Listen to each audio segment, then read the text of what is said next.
Microsoft Excel में हम different tables में से डाटा को कंबाइन करके कैसे एक टेबल बना सकते हैं। यहाँ पे हमारे पास तीन टेबल हैं जो कि है सेल्स क्वार्टर 3 की, जुलाई 2023, अगस्त और सितंबर 2023। इसमें हमारे पास सेल है डिफरेंट प्रोडक्ट्स की इन 3 मंथ्स में। लेट्स से कि अगर हम इन तीनों टेबल्स को कंबाइन करके हर प्रोडक्ट की सेल और इन तीनों मंथ्स की सेल को टोटल करना चाह रहे हैं एक टेबल की फॉर्म में, तो वो हम कैसे करेंगे। अगर हम इसको मैनुअली करेंगे तो ऑब्वियसली इसमें काफ़ी टाइम लगेगा और इसमें एरर के चांसेस भी हैं। तो हम कैसे इंस्टेंटली इन तीनों टेबल्स को कंबाइन करें कि उसमें एरर के चांसेस भी ना हो। इसके लिए हमें सबसे पहले उस सेल को सिलेक्ट करना पड़ेगा जिसमें हम इस टेबल को कंबाइंड टेबल को क्रिएट करना चाह रहे हैं। उसके बाद हम जाएंगे डाटा टैब में जाकर हम जाएंगे कंसोलिडेट ऑप्शन पे। कंसोलिडेट ऑप्शन पे क्लिक करेंगे तो कंसोलिडेट विंडो ओपन हो जाएगी। अभी सबसे पहले हमने फंक्शन देख लेना है क्योंकि हमने इन सभी सेल्स को कंबाइन करना है, सम करना है। तो अब जो फंक्शन है वो करेक्ट है। रेफरेंस में हम क्या करेंगे, सबसे पहले फर्स्ट वाला टेबल सेलेक्ट कर लेंगे इंक्लूडिंग हेडिंग। इसको सिलेक्ट करके ऐड पे क्लिक कर देंगे।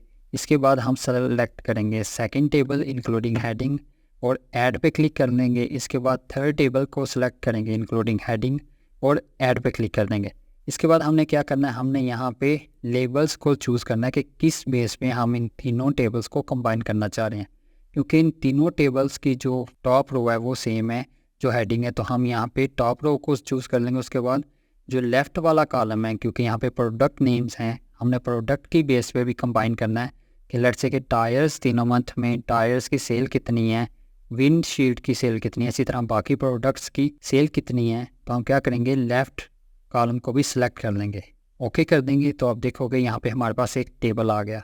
अब इसे थोड़ा सा अरेंज करते हैं। मैं यहाँ से हेडिंग को कॉपी करके यहाँ पे पेस्ट कर देता हूँ। तो अब देखोगे कि हमारे पास टायर्स की सेल आ गई 5180, विंड शील्ड की आ गई 1314। इसी तरह बाकी सभी प्रोडक्ट्स की हमारे पास टोटल सेल आ गई।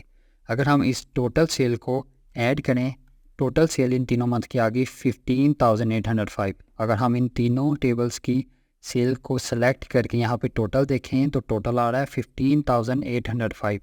इसी तरह लेट से हम एग्जांपल लेते हैं टायर्स की सेल को तीनों मंथ की सेल को कंबाइन करें, सेलेक्ट करें तो टोटल सेल आ रही है 5,180। यहाँ पे हमारे कंबाइंड टेबल में भी टोटल सेल टायर्स की आ रही है 5,180, मीनिंग कि हमने इन तीनों मंथ की सेल को कंबाइन कर लिया इस टेबल में और रिजल्ट्स भी जो हैं वो करेक्ट हैं। तो दोस्तों, अगर आपको ये इन्फॉर्मेशन यूज़फुल लगी तो प्लीज़ हमारे YouTube channel Mega Mind Tech को सब्सक्राइब करना और बेल आइकन प्रेस करना मत भूलिएगा।